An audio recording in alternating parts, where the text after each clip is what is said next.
Hello there, my friends. This is a classic London opening trap. I want you guys to see this. This is low level. We're at like high 700s, around 800. So anyway, you can see the analysis of this game. It's really a couple good moves, but two blunders by black. So let's take a look at this and see what we got.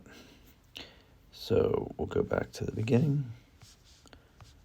And classic London opening, pawn to queen 4, right? Or d4 in modern notation. And responds with d4, pull out the bishop. That's how you know it's the London opening. Responds with the knight. I respond with my knight. Now we're a 3 knights game. I defend my pawn. He defends his pawn. I move the classic move e5, the knight to e5. That is a classic London move. Very pivotal. You're going to want to see that and do that a lot. He takes with the knight. I take with the bishop. His bishop comes up. Now, here's the thing. I could take his knight and double his pawn and open up his castle, but he hasn't even castled yet. Or he could take me with the queen, actually. He doesn't have to double the pawn. I could take with the bishop, and he would have to double a pawn, but the pawn be in the center. But what I really want to do is pull my bishop back to g3. And that's what we do, because I'm inviting him to take me. He doesn't do it yet. He castles first.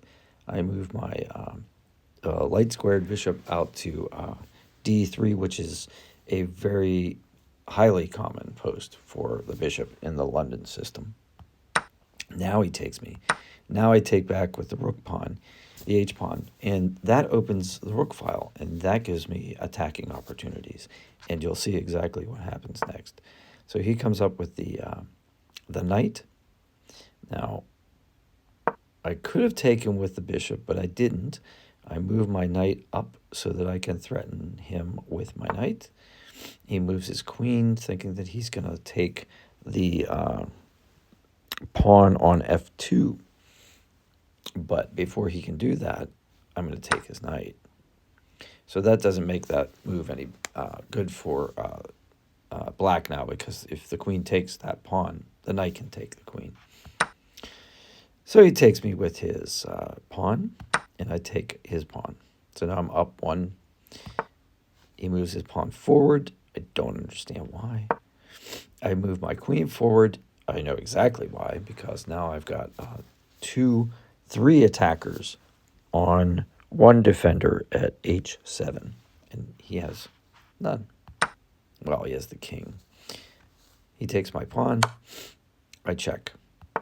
He moves. I have a discovered check.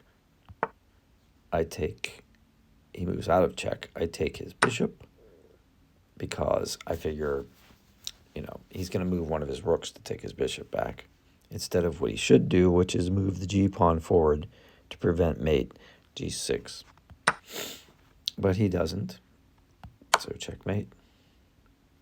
And that's all she wrote, and that's 17 moves. All right, I hope you guys study this game and have a good one. If you see anything I could have done better, I'm still learning, so please tell me. And I am by no means Grandmaster. But I think that these kinds of games at this low level are informative, because I think most of us who play chess are at a low level, at least at some point in our careers. All right, I hope you guys have a great day. Take care. I'll see you on the next one.